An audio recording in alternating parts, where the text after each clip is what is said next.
Some people say the 135mm focal length is overkill for YouTube, but don't listen to these people. They haven't even traveled to Rome underneath the sewer tops, where most of the sewer tops, by the way, that's where I feed my rats. So I did a video a few weeks ago on the Canon EF 135mm Tony 2 lens out in nature, and I gotta tell ya, when I was done that video, I was in nature and I was getting a bunch of wildlife footage. So today we will go through some of that and just talk a little vintage Canon EF life. All I want is the perfect camera. All I want is the perfect camera. So let this sink into your brain. We're on the Nikon ZF with two adapters, the 7 Artisans Canon EF to Sony E mount, and then the Megadap E mount to Z mount, and it autofocuses.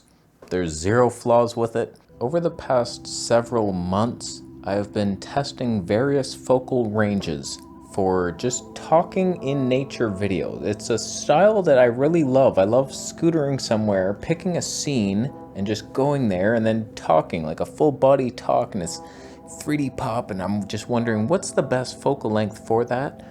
Let me just throw 135mm into the hat of potential here, because once you're done that video, you go for a walk and you have almost a telephoto lens now. It's 135, you got some reach, pretty good macro abilities on it.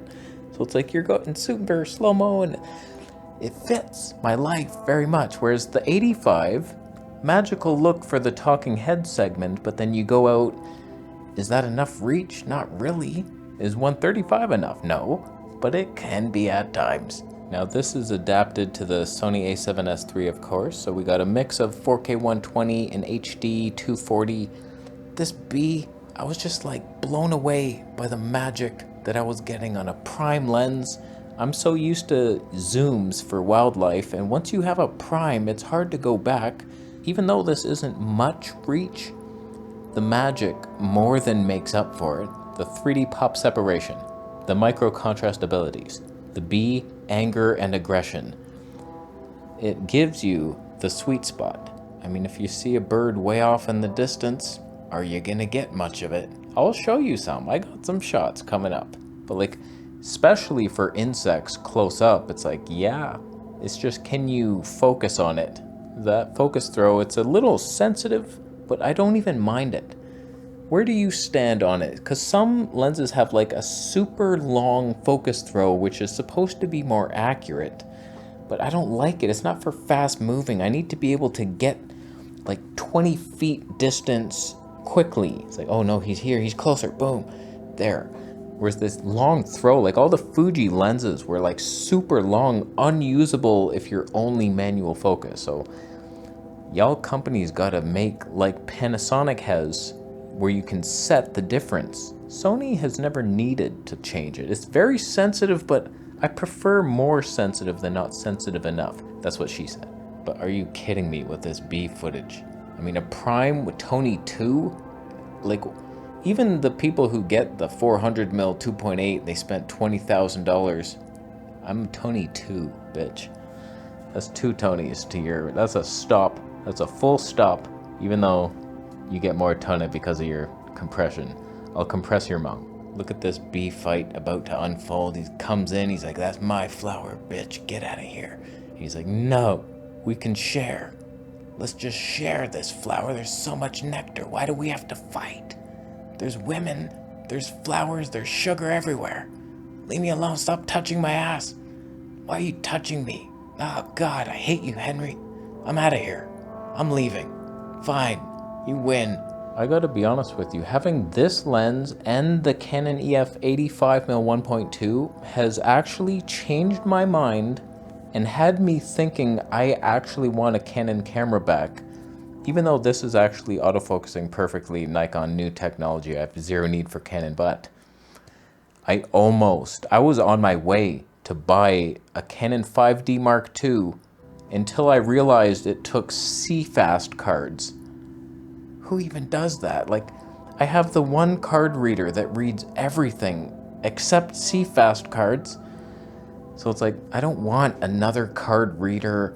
I ain't going to that life. But that could have been, come on, 1080p only, DSLR, single mount.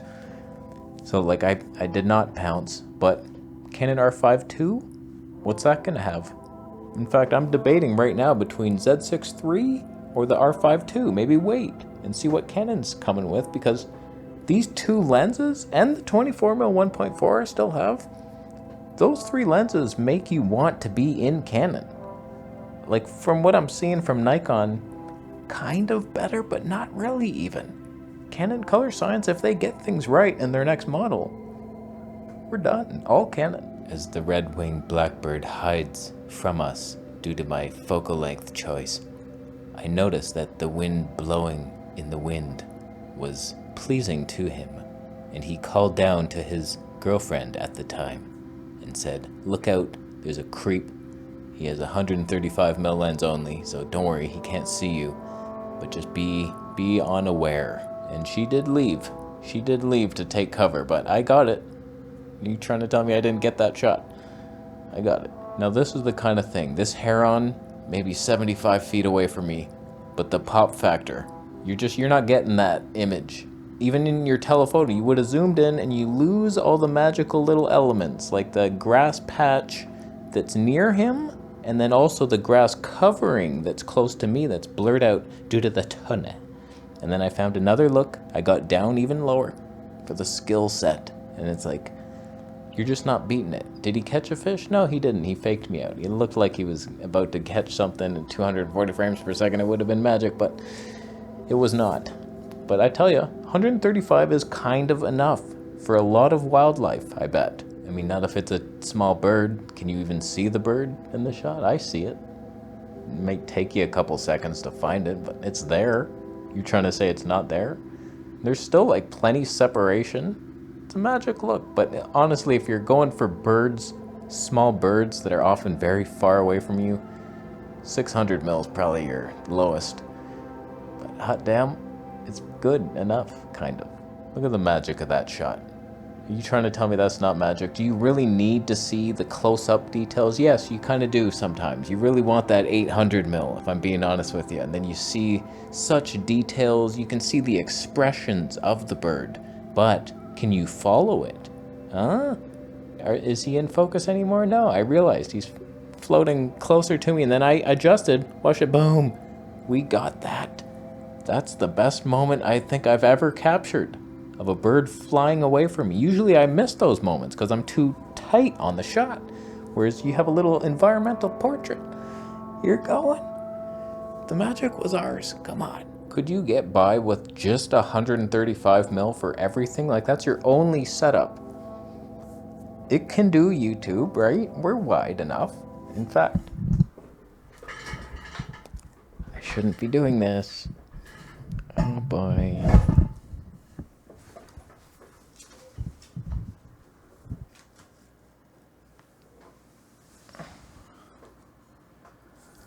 Come on now.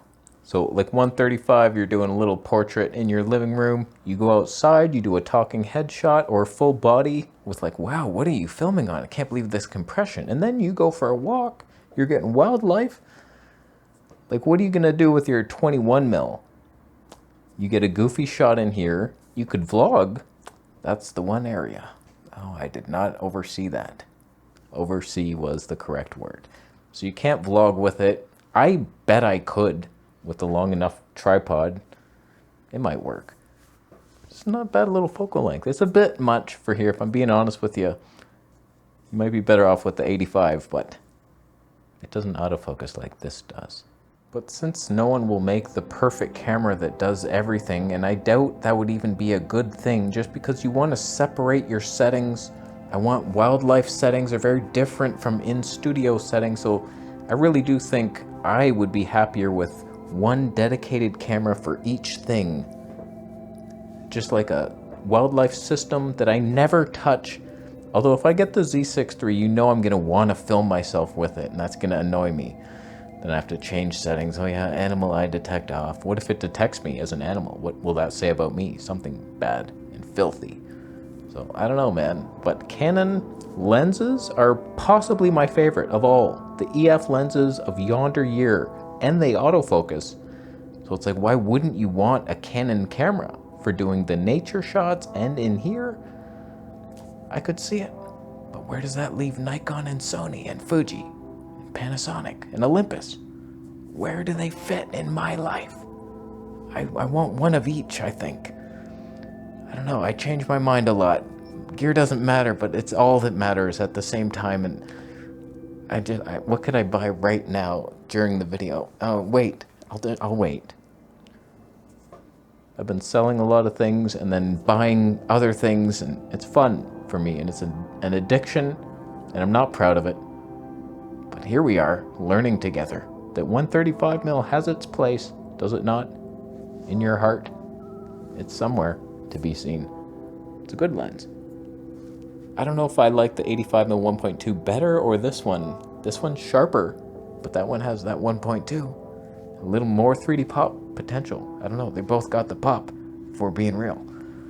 No one cares? You could donate to the cause through Bitcoin technology if you want. It's the best way to support the channel if you want. There's no fees.